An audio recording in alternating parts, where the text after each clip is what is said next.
Thanks, Judah. Well, good morning, everyone. Good morning. I think that spending Saturday mornings like this is the best way to spend a Saturday morning. The rest of people in South Africa are trying to live a 7-day life in these 2 days. So they are filled with all kinds of other stuff, desperately trying to live the life that they're born to live in just 2 days. I think that every one of us would love to live a full life, and in fact be doing what we love to do every single day of the week. I don't know about you, but Monday morning should be an exciting time of the week. It shouldn't be the day that you dread. And that's probably the sad thing that so many people face, is they start, Fridays, they call it Poets' Day, push off early, and today or tomorrow is Saturday. They're excited, the first day of the week that they're smiling is Friday. And then halfway through the weekend, can you believe this? Halfway through the weekend, Sunday morning, they already begin to think about Monday. And so half of their life is messed up because they're worrying about the pending Monday that's coming. And I decided after just 5 years in fact it wasn't 5 years, it was probably 5 days, 5 days of working as an engineer, after studying for 4 years, by the way. Just after my first week as an engineer, I said, this can't possibly be what life is all about. And so 5 years later, I left the employment as an engineer and decided maybe it's in starting my own business. And I began to do consulting for a further period of time, looking for the answer. And it was only in 1999 that I decided to begin to do something and using the talents that I had. And so Map for Life exists as a result. But it took me a further 7 years before I left engineering completely. So from 1999, end of 99, to the 30th of June 2006, I was working part-time engineering and part-time with Map for Life. And by the way, I now call myself a life engineer. So I never stopped being an engineer. So if you begin to engage with Map for Life, you'll suddenly discover there's a little bit of engineering involved in this process.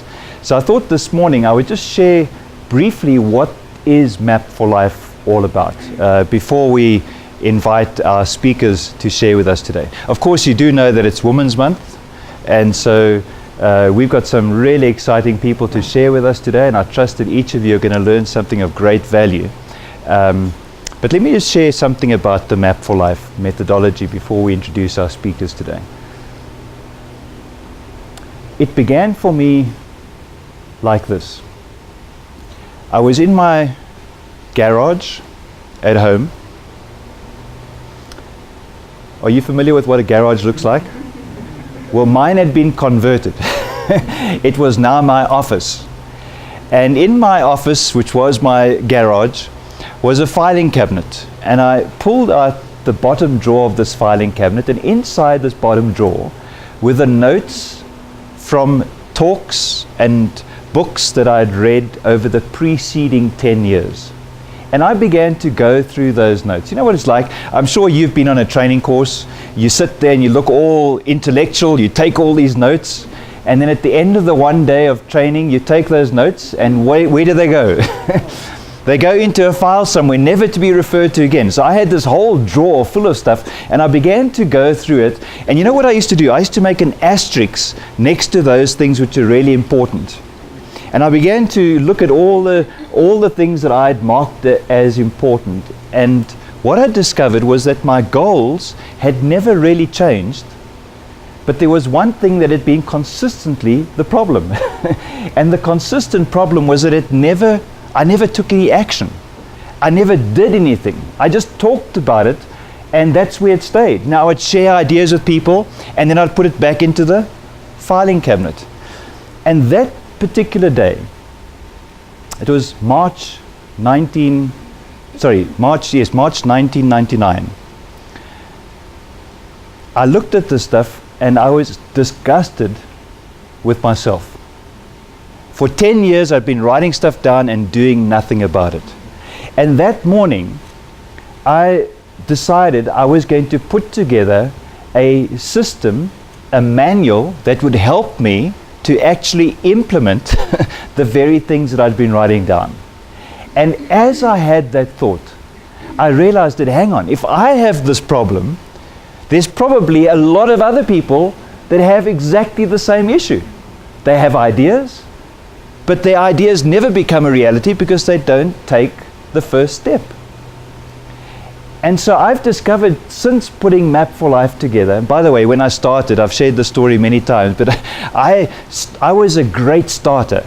Or at least I used to tell people, I'm a great starter, but a poor finisher. Have you ever heard anybody say that?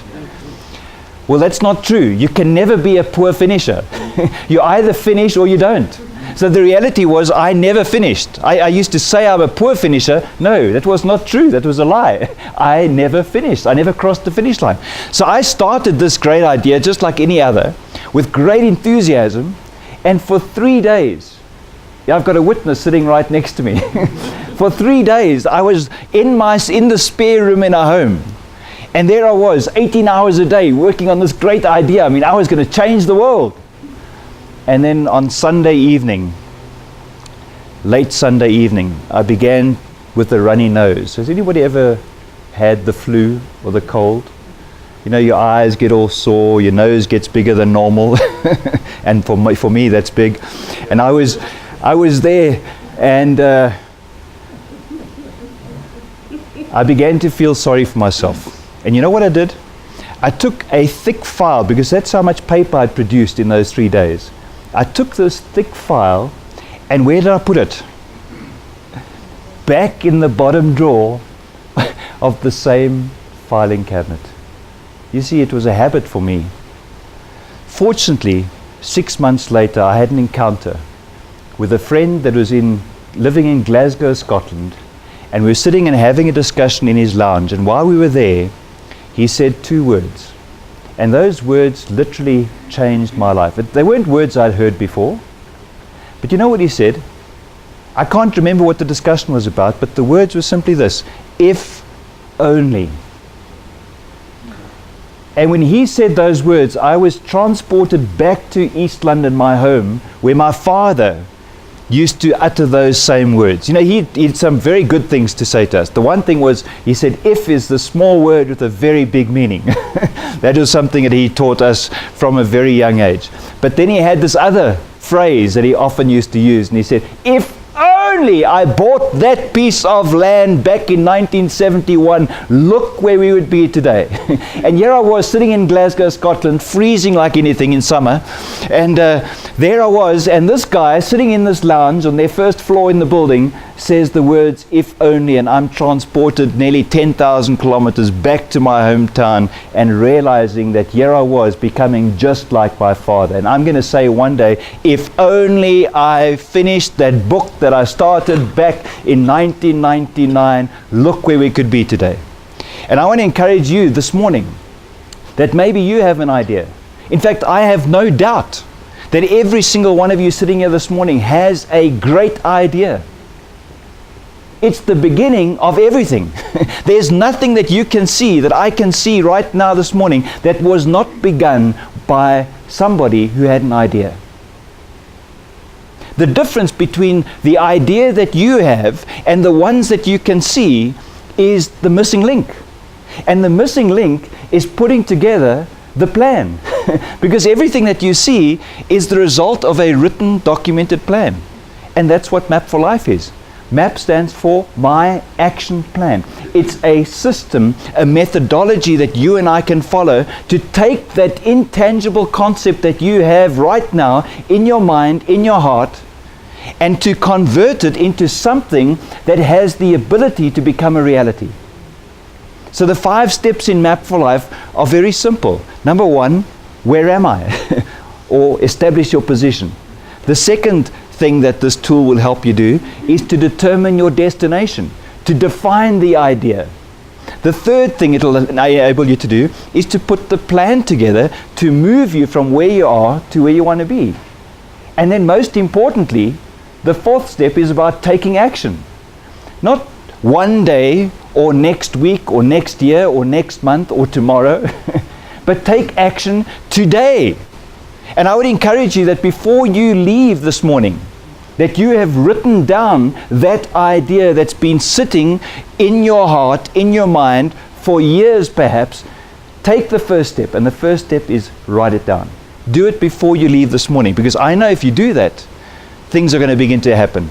And then the fifth step, the final step, is to record the results. Learn from the experience, because when you do, you can start every day better than the day before.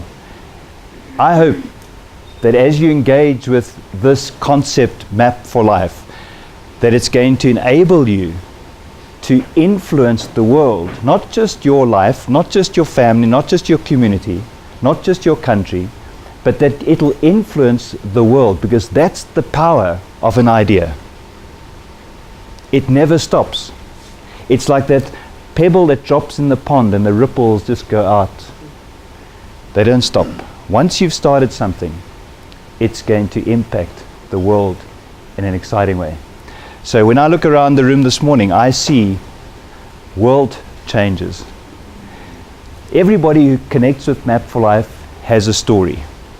And so this morning I'm going to ask Faye to come and share her story, how she started with Map for Life. And I trust that you will be able to connect with her, because she's just like you, just like me. We all have a story to share. So Faye, come and share your story with us. Let's give her a hand.